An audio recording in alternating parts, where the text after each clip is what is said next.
Cool. Moira, whenever you're ready. All right, perfect. Okay, good morning, everyone, and welcome.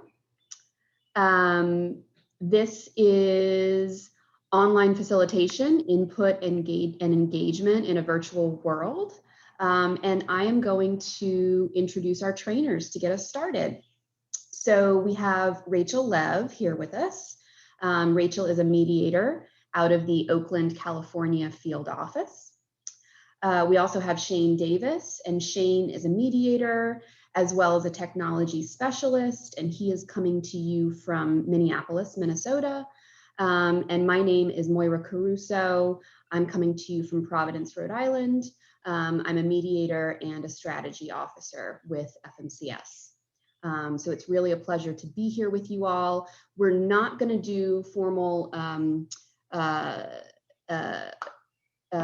introductions for everyone. So the way we want to get to know you this morning is go ahead and in the chat box, just say hello to everyone and drop in your favorite dessert for us. So that's how we will work on a first name basis if anyone has any questions, and start to get to know one another. So we are going to jump around quite a bit today. We're going to show you a lot of platforms, a lot of ways to use those platforms, and then also means of preparation, and then just general ways of being in an online facilitation to really get that input and that engagement that you want. We are so pleased to have had the majority of our time this last year, not just surviving the virtual situation, but really thriving. We turned a corner very early on where we started finding ways to have our technology really work for us and add value. So we grew from that place of survival mode and let's just find a way to connect with our customers to really having it add something. And that's what we want to share today. So we're hoping that there is going to be a little something for everyone, but we're not diving deep anywhere. So it's really just a means of inspiring you to go and to think about or to research a platform and think about how it can best meet your need. And so with that, I am going to go ahead and turn it over to Rachel for our first platform and our first activity.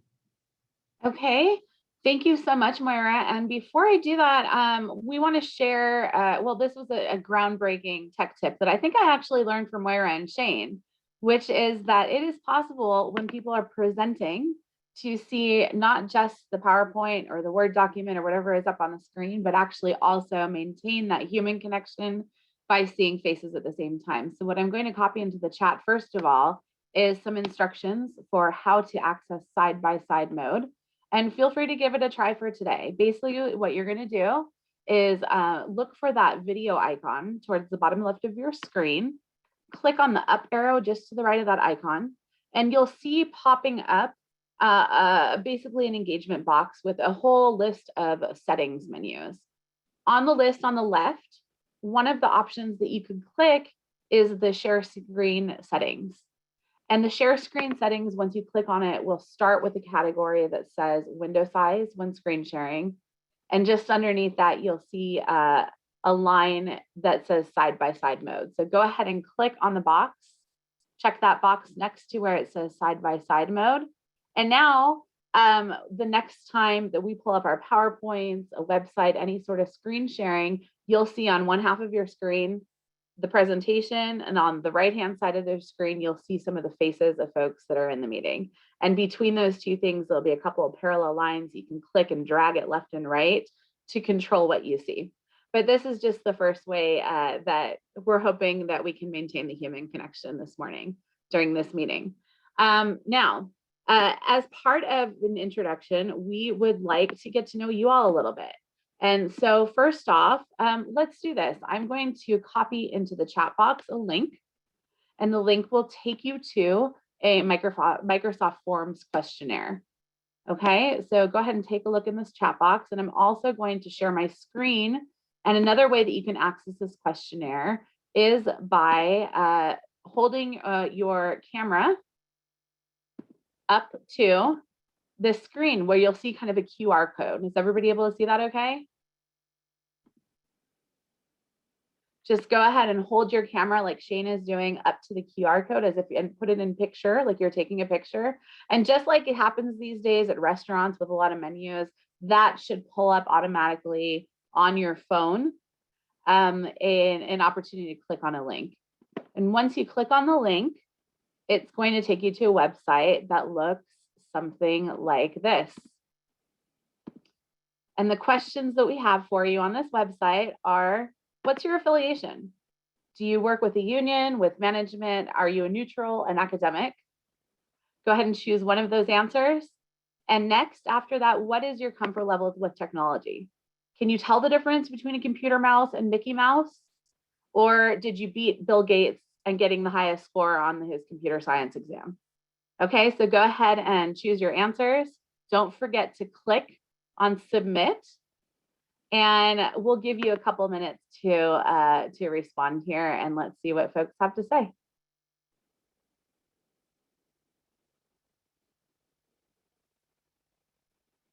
Now, just like this, as people are responding, I can kind of see how many answers are coming in. And we can tell already that there are a lot of folks in the room that are neutrals, some for management. There's quite a mix of technology comfort levels. If I want to zero in here, I can see that a lot of people are saying, hey, you know, I'm pretty good with technology, except that darn mute button. That mute button gets me every time. Isn't that true? Like the new grand entrance in a Zoom meeting these days is giving the best speech you've ever given until 5 minutes later, everybody else in the room tells you that they didn't hear anything you said. Anyway, okay, so it's great to see a mix of involvement and experience in the room today. And one little tech hack that we have for you is once you have collected this information during a poll, you can actually click on opening it in Excel, and there is an opportunity here to capture the feedback that you get. So if you think about it a little bit, there are other contexts that we regularly encounter, right? Where we might want to do a quick poll of engagement, find out people's priorities, people's interest levels, and be able to save it to analyze it later. For example, prepping for collective bargaining, right? What issues are of interest in you? Do you have any ideas for proposals? That type of thing. All you have to do is gather the input. It's instantaneous. And there you have it, a way to collect that information and use it for later.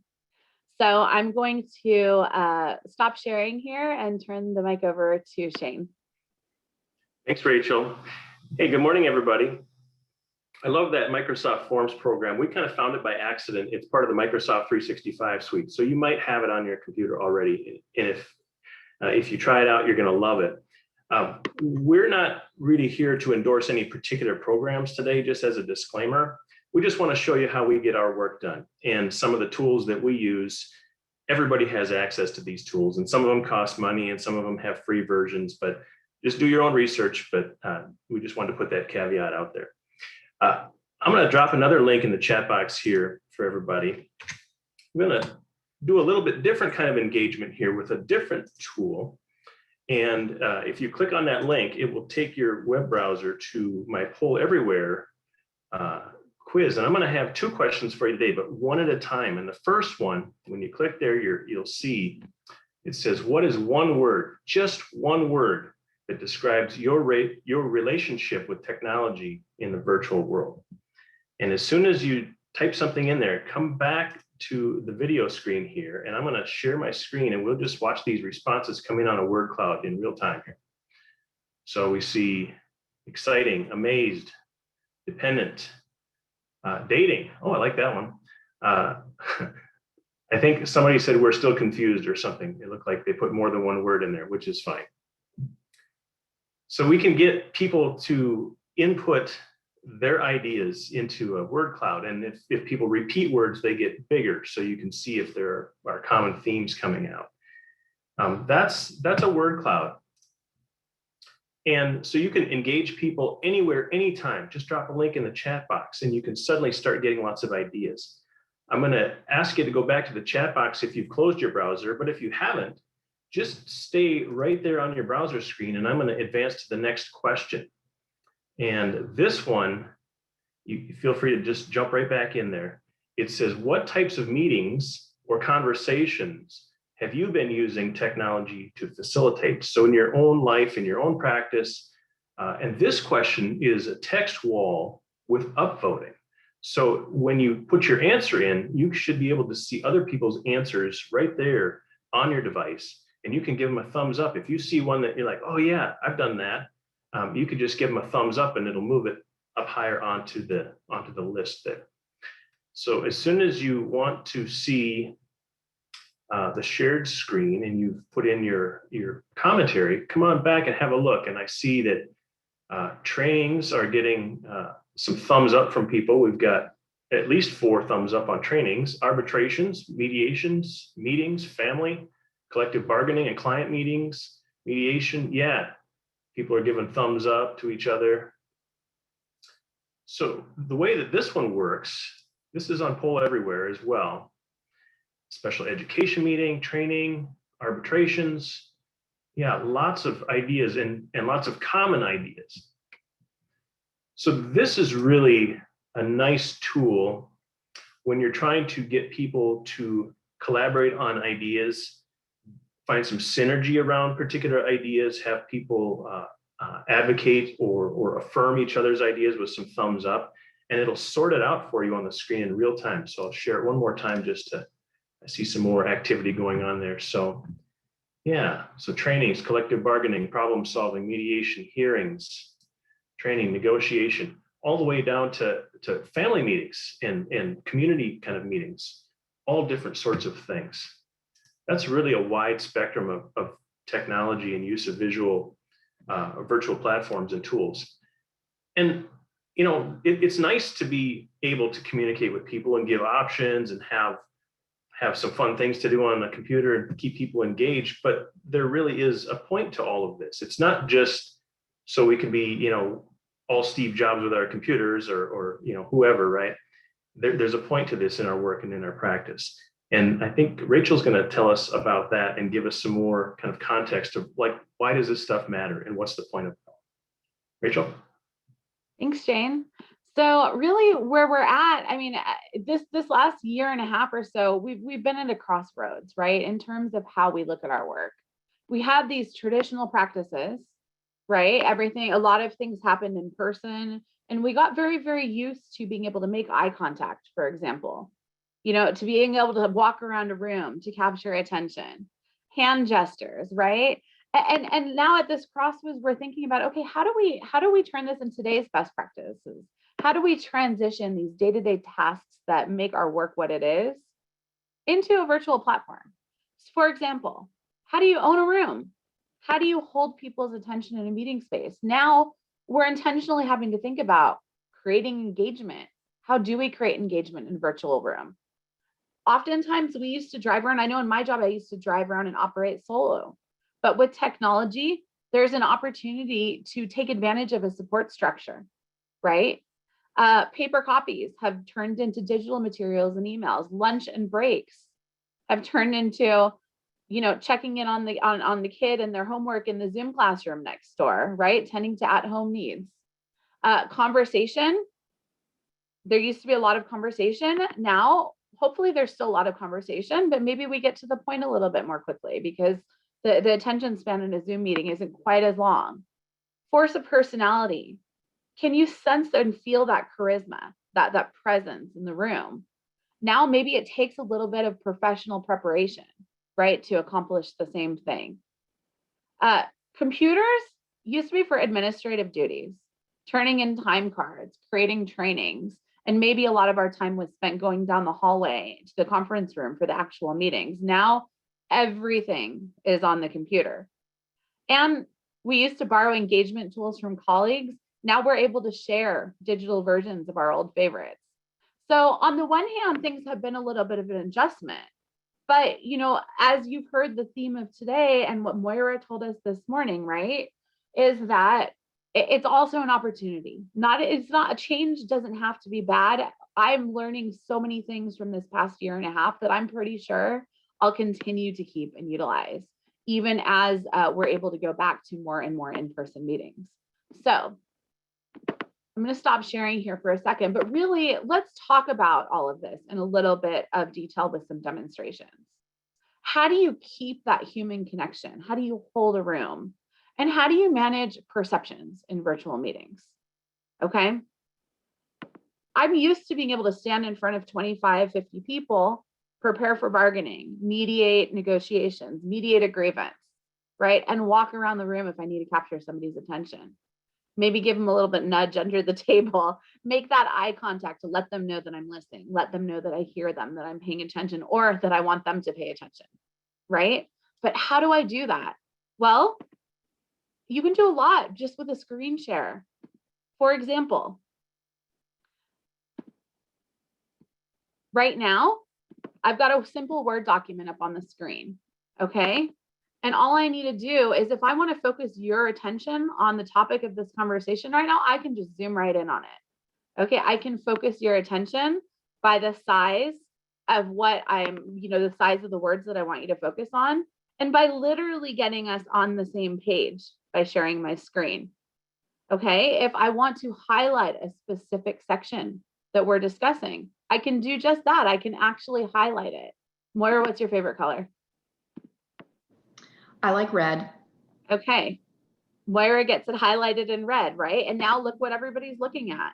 Okay, I can put a symbol on the screen and literally move the arrow to this discussion, discussing understanding editing proposals and calculations, and point that to what I want us to talk about next. Let's talk about annotating ideas or revising things together as a group. For example, let's move on to the next subject of bargaining, right? Sick leave. And somebody has proposed these protocols in section 4 of the contract relating to sick leave. But you know what? Maybe one of the parties wants to adjust this, right? So that you don't have to obtain sick leave approval 7 working days in advance. We can work on this together, okay? Maybe it doesn't say 7 days. Maybe we decide as a group, 7 days might be a bit too much, but 5 working days is more reasonable. We can do that together, right? As a group, and actually make sure that everybody is talking and thinking about the same thing at the same time. How is this helpful? Have y'all ever been in a meeting, in bargaining, for example, in a mediation, in a group setting at work, right? Where there are 10 different drafts, 10 different versions of a proposal that are floating around. I've been in that situation before where I was in a mediation and I realized that within the 20 people that were at the table, one person is using draft version 3, another person is using draft version 5. Well, if I do a quick screen share, everybody is literally looking at the correct version of the draft. In fact, I can show them an image of what draft they should have in front of them. What else can we do with this? We can clarify calculations. Maybe people don't seem to be having their numbers matching, right? If I want to call people's attention, what is the average wage rate in this shop? $100, okay. Have you costed out the impact of this proposal, right? What is the value? What's the takeaway if you increase that $100 by 1%? Well, it's $1 difference, right? These types of calculations we can be doing together in a room to clarify mathematical errors, to clarify assumptions, right? And all of this while focusing people on the conversation. Another example, let's say we're preparing for a meeting, maybe preparing for collective bargaining, and we want to think about, okay, what are some of the issues in this workplace that folks have raised as a concern at the bargaining table, right? Typical examples: healthcare, pension, holidays, mandatory overtime, wages, job postings and vacancies, vacation, night shift differential, right?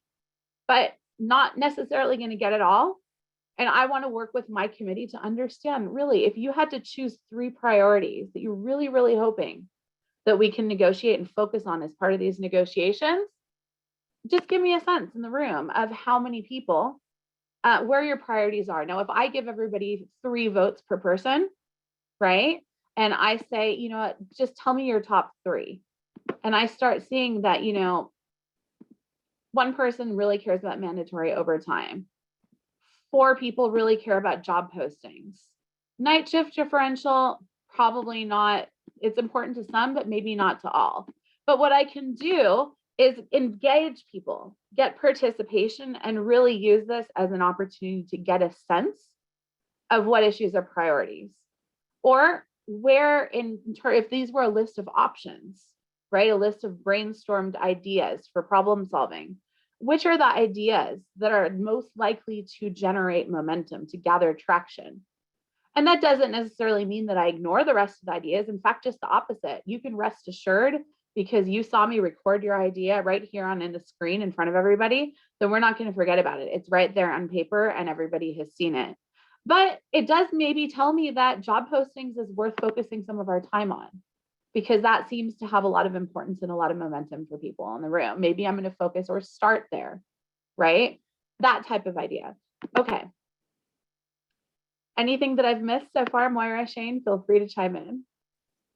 No, I think that's perfect, Rachel. And I would note that the hearts on that Word document were mine. So I was collaborating with Rachel in that moment. And I was able to indicate on her Word document temporarily, it didn't do anything to her Word document. It did something to our collective screen to let everyone know that I wanted to talk about wages and vacation. Okay, that's so true. And it's actually a fun way of collaborating. So we're talking about holding the room, right? How do I focus your attention, since I can't necessarily do it by walking around the room? And having a shared screen is one way. But what's this other aspect of transitioning from in-person to a virtual meeting? Well, human connection, right? How do we maintain that human connection, or what are kind of some of the misperceptions that come into play? No, I know I have not mastered the art of a YouTube video. I'm not a YouTube star. I have no clue. I'm going to be honest. Which camera to look into, how to make eye contact through a computer. For all I know, I'm looking at the trees behind Moira's back. Okay. I know that when I look down at my notes, it looks like I'm falling asleep. I know that when I look off to the side to grab a piece of paper from my printer, it might look like somebody else is in the room, like I'm looking at someone else, like I'm distracted. How do we stay ahead out of all those perceptions? Because I don't want you assuming that I don't care. I don't want you to think that I'm violating your privacy of this confidential mediation, for example. Well, and this is my personal opinion. I really believe that an introduction to a meeting, an opening statement for a trial or for a mediation, is one of the most powerful opportunities that we have as facilitators and as leaders, right, in a room, to set the tone of what the expectations are, and also where the empathy and the compassion can be. So exactly what you heard me just say, I often do include at the beginning of a mediation as part of my opening statement. If you see me looking down, if you see me looking off to the side, I promise you I'm not rolling my eyes at you. I promise you I'm paying attention. This is just the nature of the virtual world. I'm going to ask your forgiveness in advance. And please, I trust that a lot of us are in the same boat, and assuming that when I see that in you, that's the same thing, right? What else? What else factors in to maintaining that connection and dealing with difficulty with eye contact specifically? Well, I had my screen up for a little bit there right now. What would happen had I left that Word document on the screen for 15 minutes straight? It would be really easy to zone out. I just became one more TV show to be distracted from, right? So I can intentionally make sure that I am taking the screen down. I might not be done discussing that sick leave proposal that I had up earlier, but every once in a while, it's a healthy reminder to take the screen down and actually let us look at each other. How else can we do that? Well, you saw us copy and paste at the beginning of today's session, the instructions for side-by-side mode. Again, 2 minutes spent up front with the technology explaining how to be able to see the screen and people's faces at the same time is 2 minutes, sure, out of a meeting, but it's 2 minutes that's well worth it if it means human engagement and eye contact. Because we never want to forget in these workplace meetings that we're having that at the end of the day, we're all human and that we need to be able to relate to one another. What else can we do? So side-by-side mode, we talked about building in FaceTime when sharing documents, perceptions of people looking away from camera, warning about that in advance and staying ahead of it, keeping it participatory, using icebreakers and personalizing the virtual room. You've already seen at least 3 examples of how people can participate today. You saw the icebreaker of putting your desserts into the chat box. You saw Shane using poll everywhere to gauge some brainstorming and some ideas and some thoughts. You saw me pull up the Microsoft Forms questionnaire, using annotation to engage participation, but it doesn't have to be fancy app. It doesn't have to be fancy technology. Shane, what do you think about that?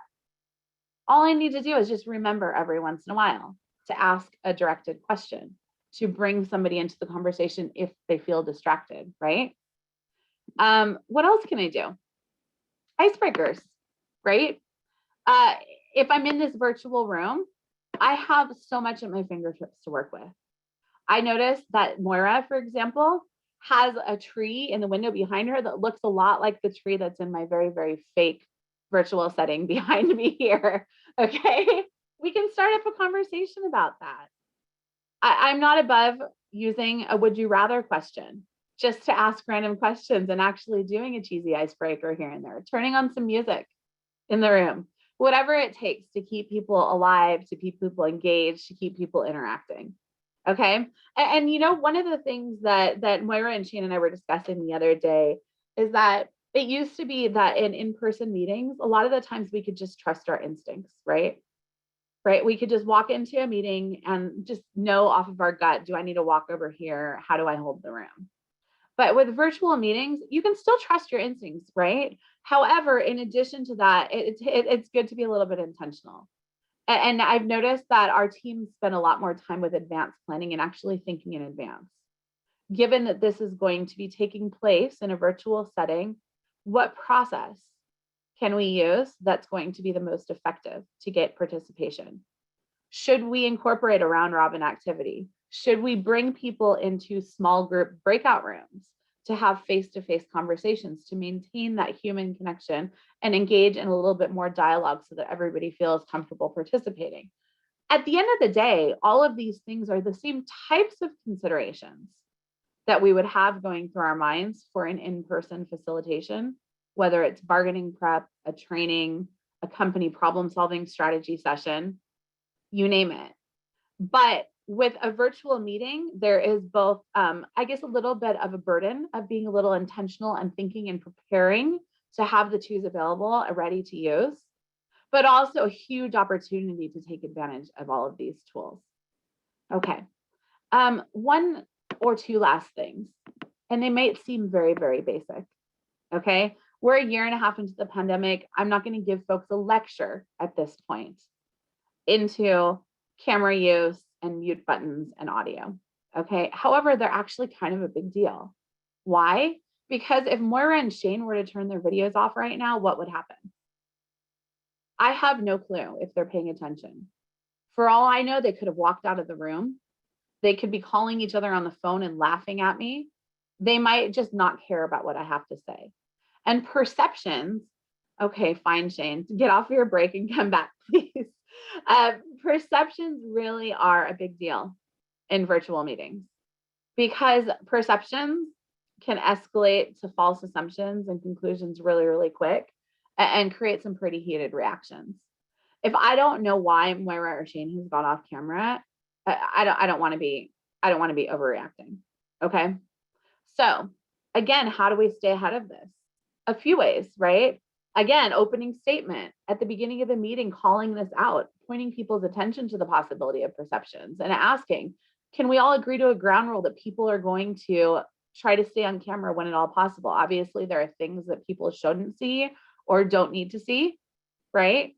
But maybe put a little note in the chat box if you need to step away for the moment so that we're not all assuming the worst. And the simple act of actually pointing that out and calling out that misperception possibility really humanizes things and reminds people to be a little bit aware of this. Okay. Like, I know I'm not as cute as your 2-year-old daughter.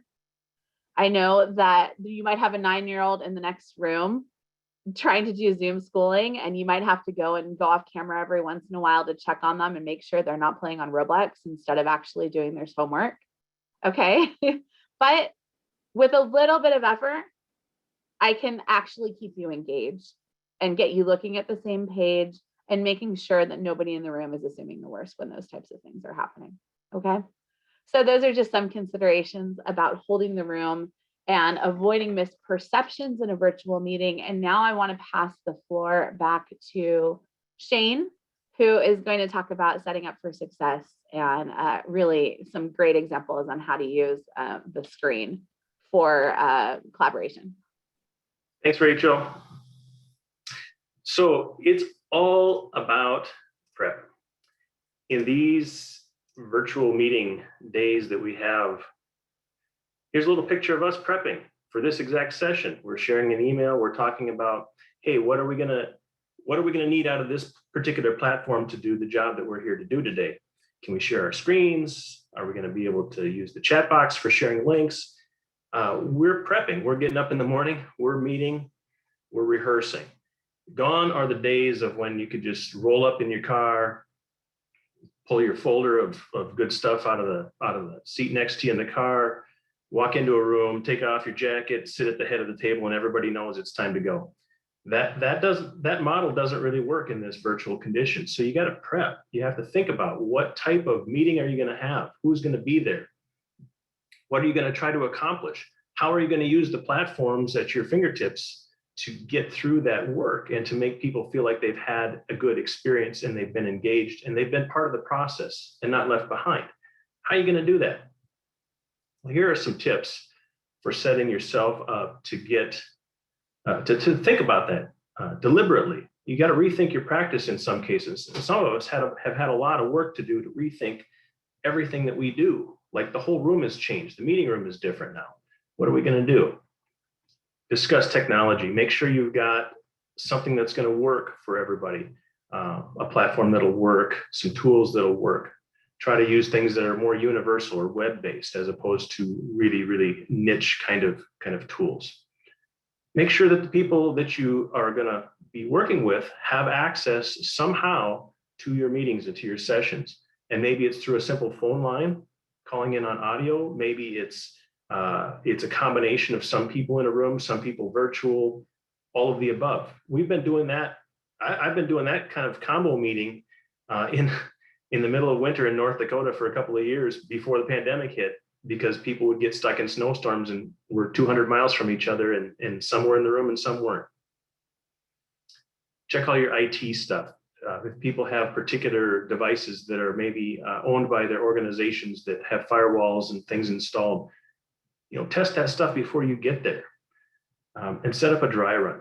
Really, and make sure people know how to get on, how to unmute, how to get their technology all working so that they're not frustrated the whole time. That's a lot of prep work before you ever get to the meeting. And if you skip any of those steps, well, you might get lucky. You might have a good meeting.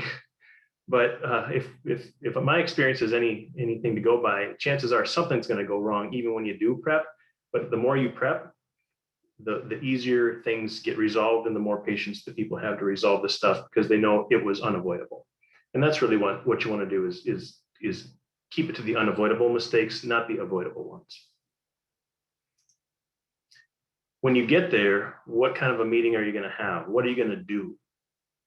Are you going to just be brainstorming some ideas, getting people kind of to input ideas, gather them for some other purpose later?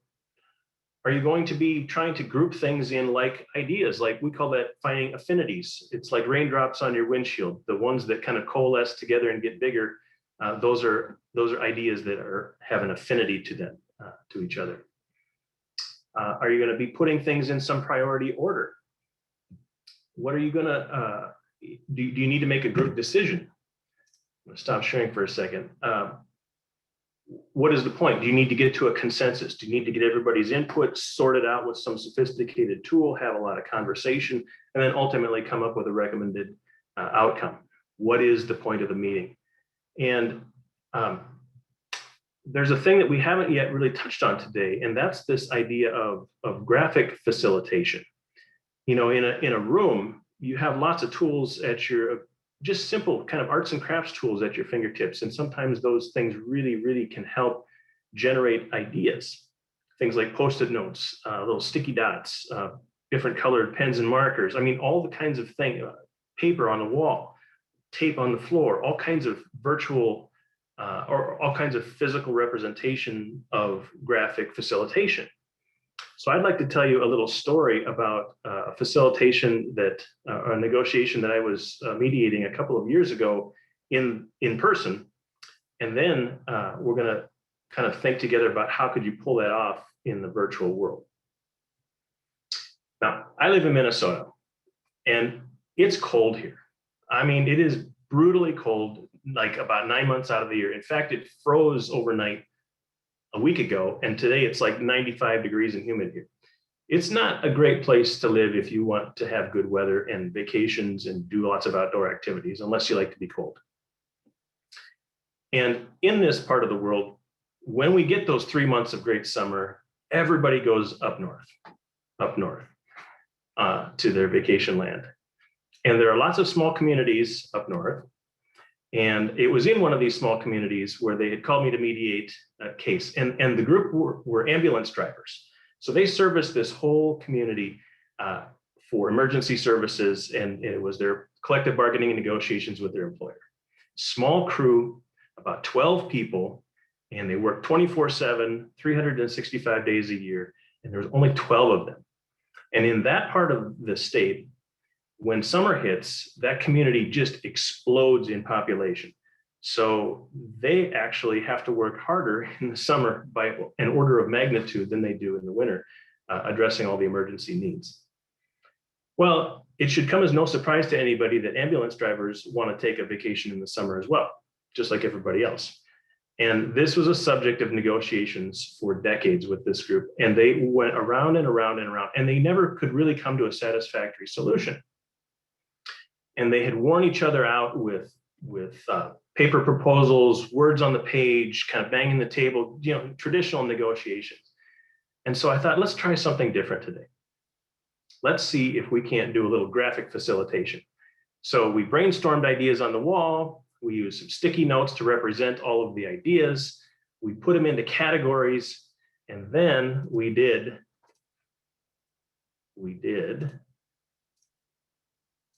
this. I just drew a target on the wall, on the whiteboard, 3 circles. And the outer circle says maybe or what if. The second one says getting closer. And then the inside one says TA or tentative agreement. That's the idea that if everybody loved it, it was going to make it to the center. And you can see around the board, we have a group of ideas off to the lower left that the group deemed those are interesting, but they're not going to make the cut today. And then we have vacation, prime time, which is time of the year, PTO, which is paid time off, schedule flexibility, different categories. And I just put those on the board in the categories and drew some circles. And then I just watched this happen. And what happened was you could see, and I didn't move these, and I didn't write any of that blue and green ink over there. The parties did that. They started moving these Post-it notes around. Well, what if we did this? Well, what if we did that? And they started creating contract language off to the right there that represented how this might actually look in a contract. And and to most of their surprise, not necessarily my surprise, but everybody in the room, they reached an agreement that came out of almost nowhere because they started using a different part of their brain with this graphic facilitation. Now, how in the world could you pull off something like that in the virtual world? Moira, please tell us. I don't know, Shane, but I have some ideas that might get us started.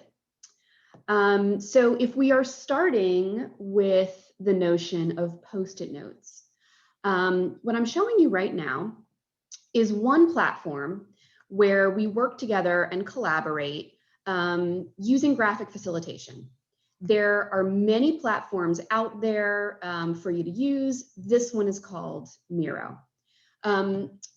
So what you're looking at right now is a whiteboard that really goes on for infinity. I mean, I could put as many things on this whiteboard as I wanted. But for today, we're going to really stick to Post-it notes because this is what we use in person so much of the time, and it has so much success for us. So what I've done here is I've typed a question: what will we have for lunch? We started talking with dessert. Now we're going to go backwards. So what are we going to have for lunch? Well, you're seeing Post-it notes here that I can move around and manipulate if I want. And if I just double click my mouse here, I get another one. So all of a sudden, we are brainstorming and we don't have to do it in a linear fashion. We can do it just like we were in person. So what are some other ideas of things we might have for lunch? Why don't you drop one in the chat box? If Rachel and Shane can let me know what you come up with. If it's a duplicate, no worries. That just means it's more popular. I love mac and cheese. What do you guys like? I would love a salad, Moira. Okay, got a salad. What else?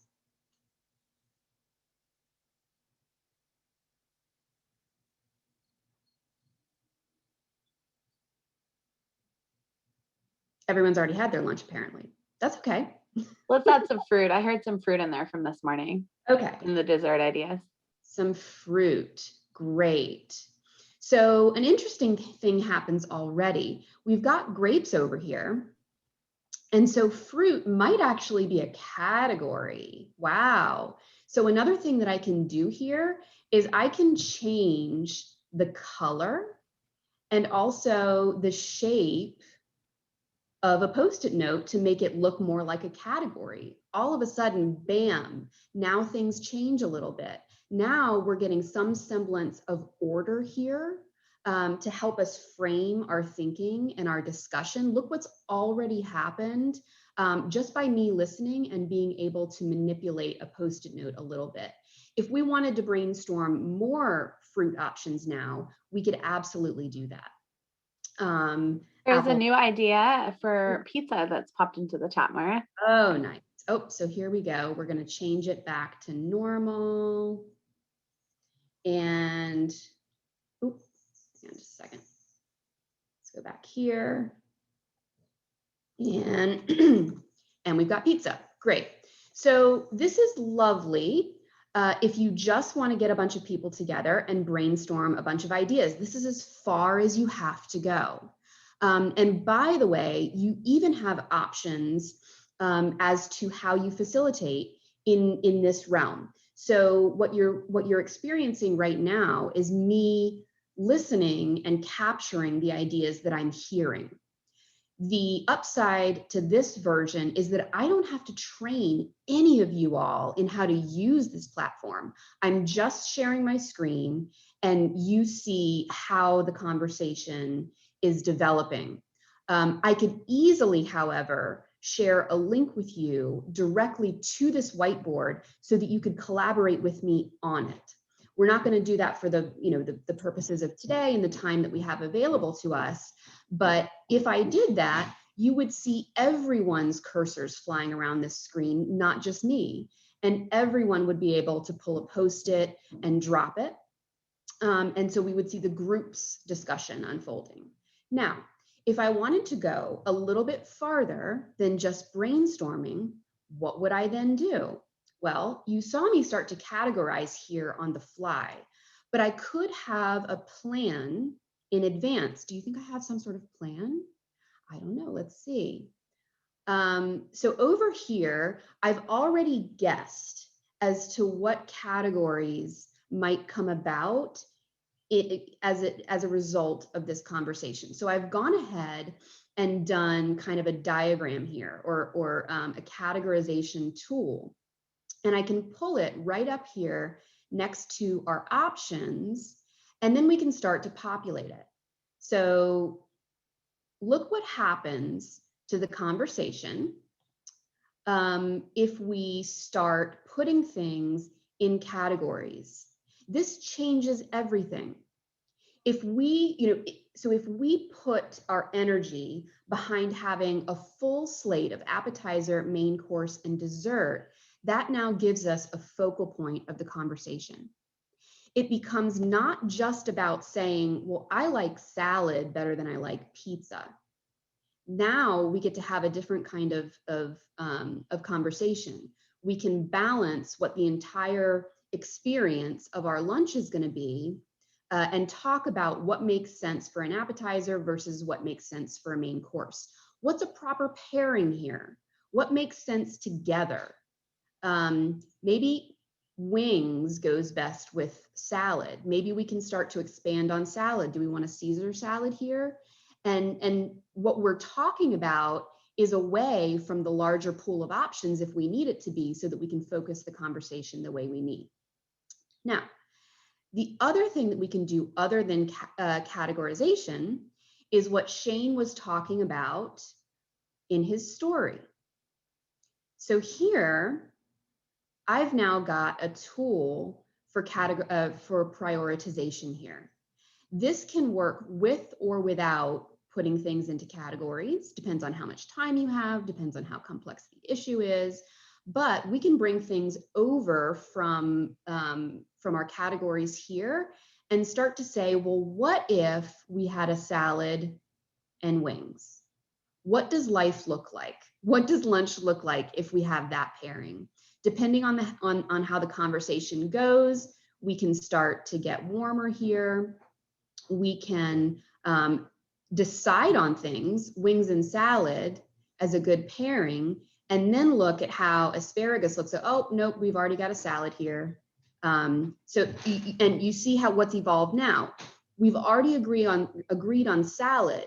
We feel good about our vegetables. So when I hold asparagus up for consideration, we already know what we've got here. And we can certainly make a change if we want to.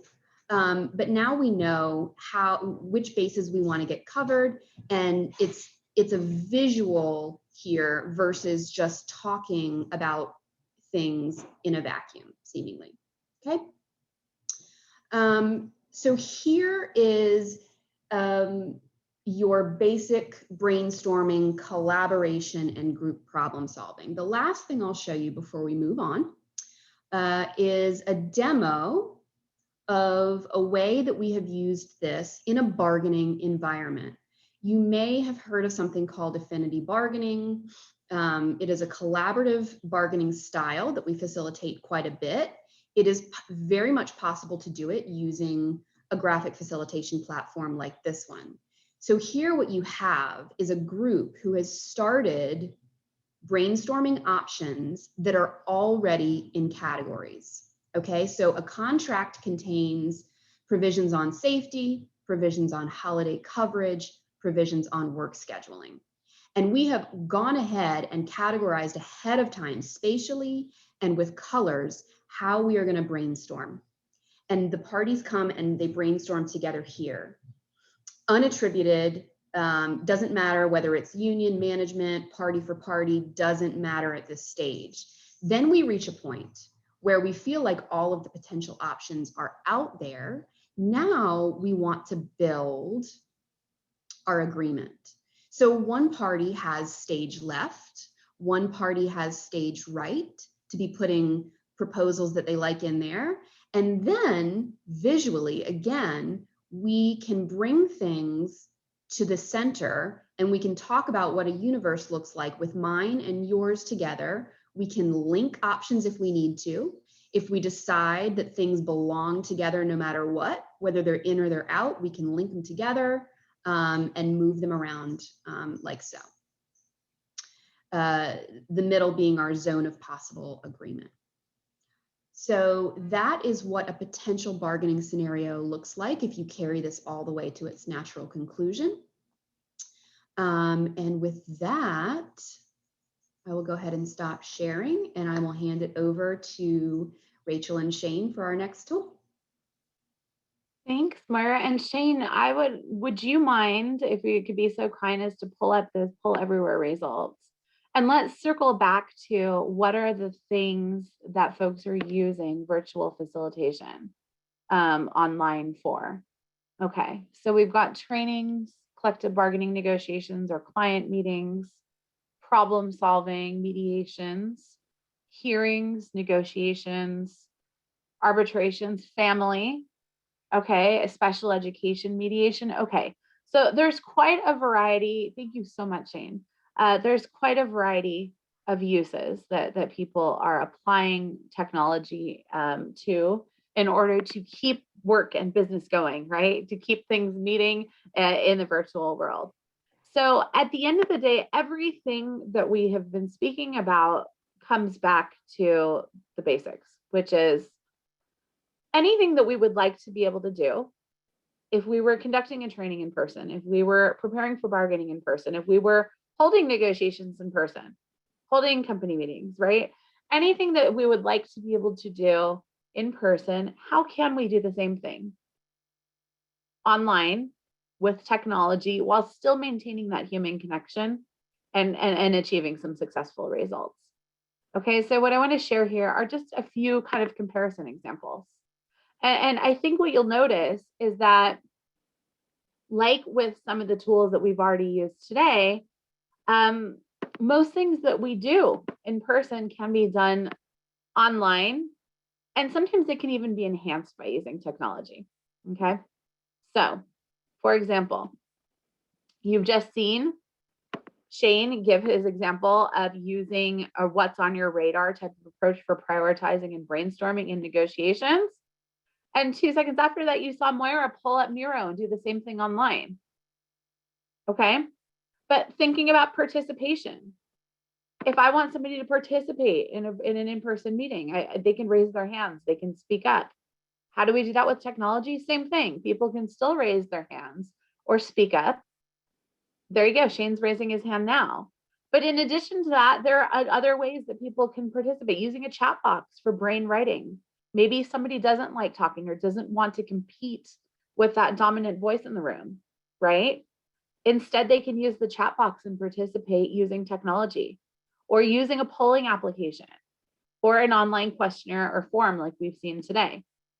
For example, if I want to guide a conversation about, in gathering input and gathering participation, I can actually create an electronic flip chart. What this is a picture of is just a demonstration that we created on a flip chart website.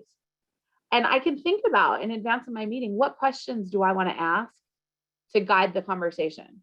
What facts do we need to know about the issue that we're talking about today? Are there any parameters or limits to possible solutions that we should know about in advance? What are we doing well?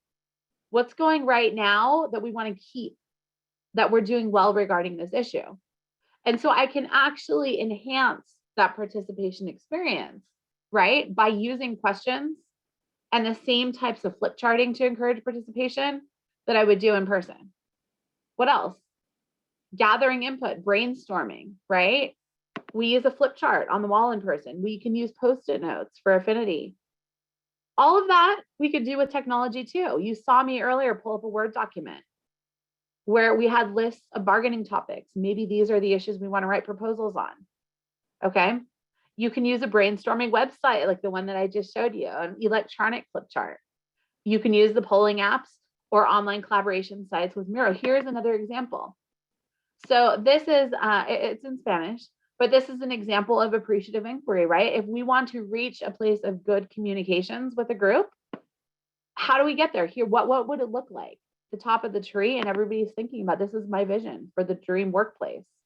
And then what actions or behaviors contributed to that success? And people can come up with ideas of, here's the nitty gritty, here's how you feed that tree, right? And all of this through a virtual technology collaboration, where the ideas that show up at the bottom of the screen then become part of an inspiration for contract language to deal with the issue of communications. What else can we do? Shane was talking about that water droplet on the windshield and how they converge, and you identify which issues relate to one another. What are the themes that are starting to emerge from this very, very rich conversation that my group is having in a company meeting or in bargaining, right? What are the affinities, in other words? Okay, in person, flip chart. Put the Post-its up on a wall, move them around, drag and drop them. With technology, same thing. You saw Moira do just that. But I don't need a fancy flip chart online. I can use a Word document for all of this, just like I did earlier. Put up a category, underline it, and then move, copy and paste things into different categories.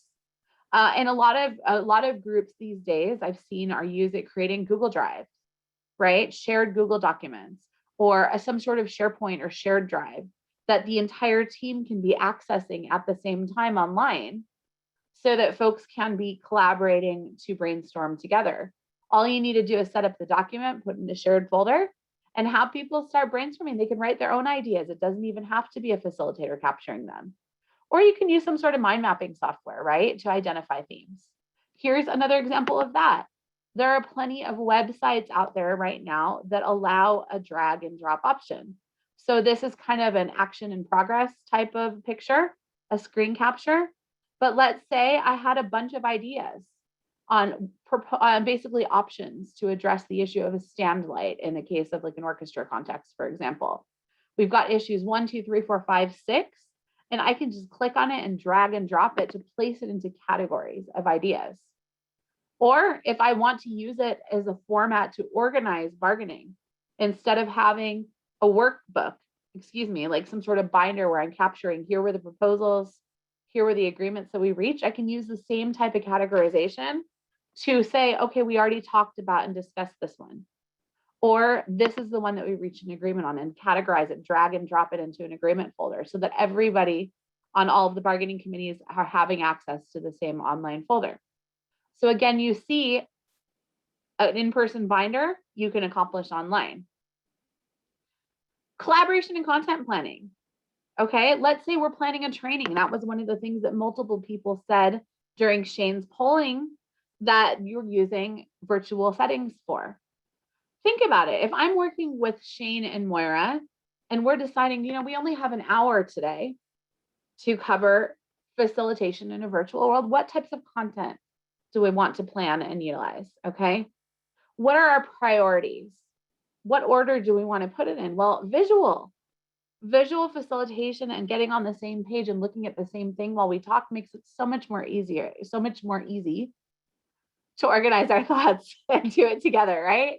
So I'd be using a whiteboard or a flip chart in person. Well, with technology, I can put it on a Word document, put the Word document up on the screen.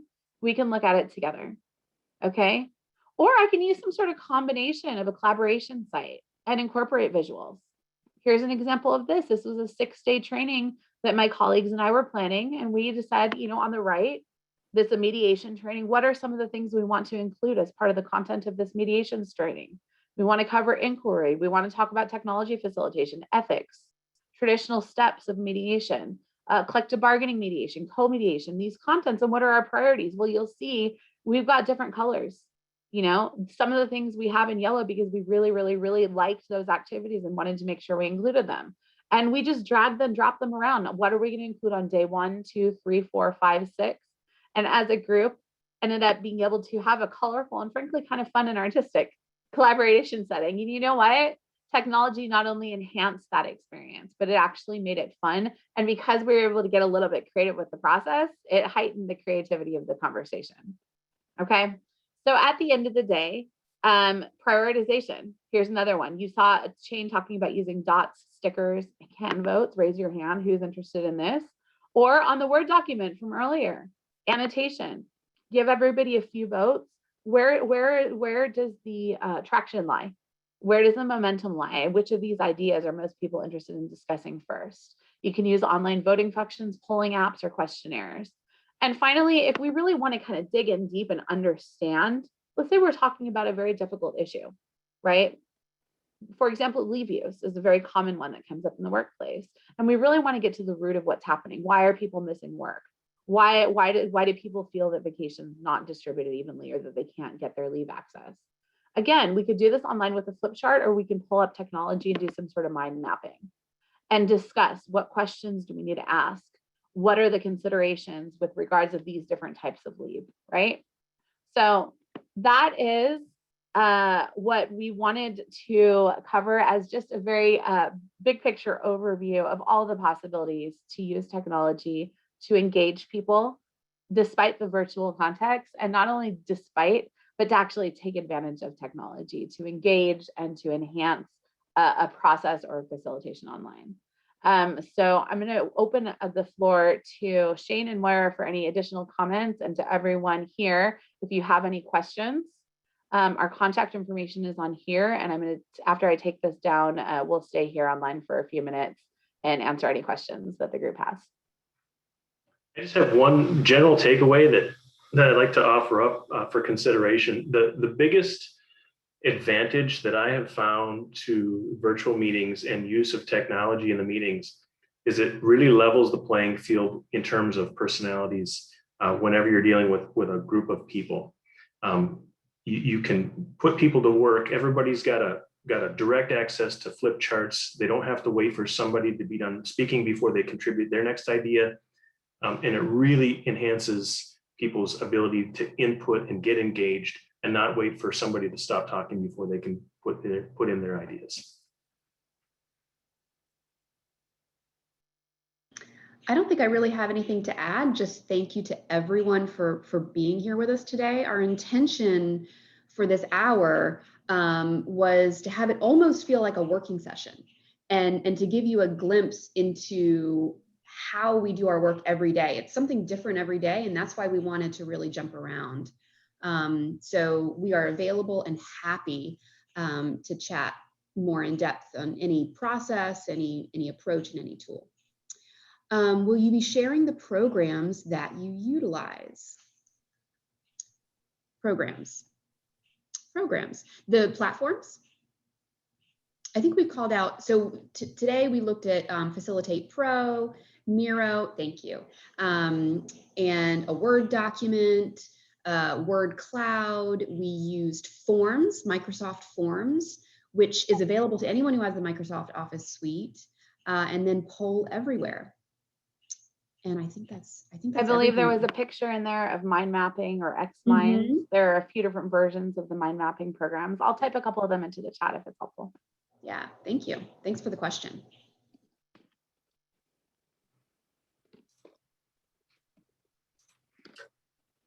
I'm going to hit stop the recording button now.